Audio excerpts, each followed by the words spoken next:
And the winner goes to Miss Christine O. Candilan, Cebu Normal University, Philippines. Kung ang pagsulbat sa climate change ang isgutan, waag yun magpauwahi sa Southeast Asian Nations Energy Youth Awards 2022 sa ASEAN Energy Business Forum ang mga tinun-an sa Cebu Normal University sa ilang pagpasundayag sa ilang research kabahin sa pagsulbad sa mong matang sa problema.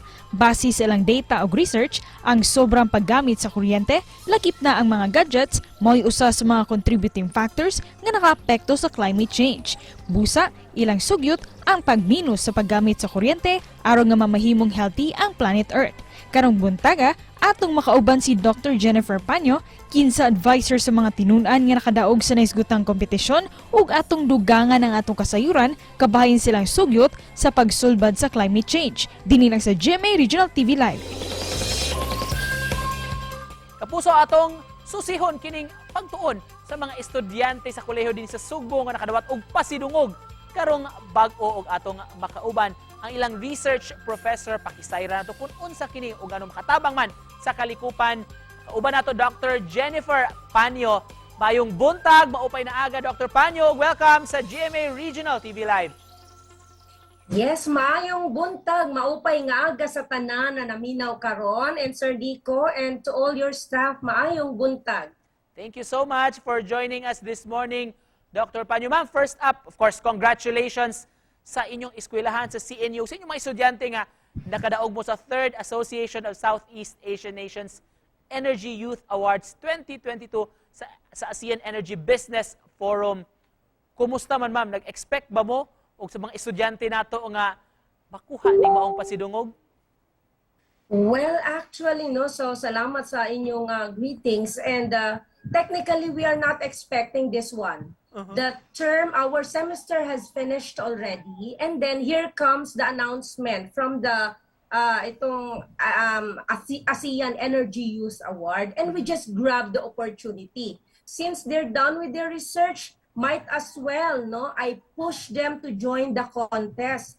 Can you share to us unsay unod briefly aning research nga gi-conduct sa inyong mga students, ma'am, under your guidance? Yeah, actually, their research is more on the consumption of the online gadgets and their equivalent carbon footprint. Because as we experience in this pandemic, everybody migrated to this digital platform. And my students got interested, no? So not all are using laptops or netbooks, and many or majority of the students are using cell phones.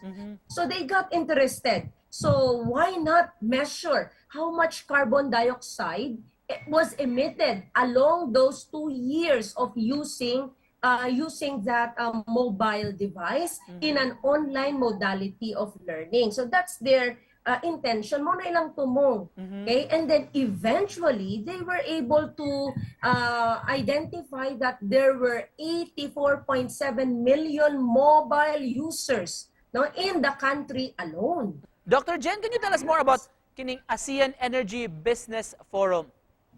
Yeah, actually, this has been their 3rd year of implementation.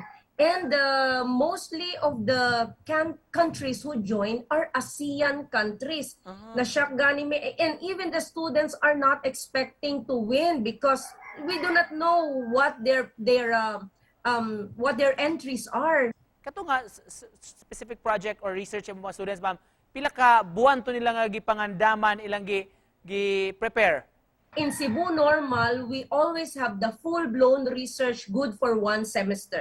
Okay, so after that semester, so as I told you earlier, nahuman na ang semester, and then here comes the announcement, the invitation. So thinking of all the researches of my students, isa raman ang related sa energy. So I picked them up, I talked to them, and encouraged them. I gave them the push. Sabi ko, you have brilliant minds, you have brilliant research paper. And I think it's worth publishing abroad, no? It's worth the attention of other countries.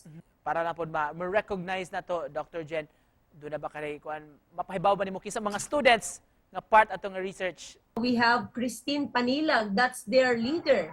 We also have Andrea Malawi and Ian Redolosa, Bianca Rica Blanca, and Melmar Usman. No? So I have there 5 brilliant-minded students. Unsay plano sa school sa resulta pod sa ilang research, Dr. Paño, og what's next for this study, ma'am?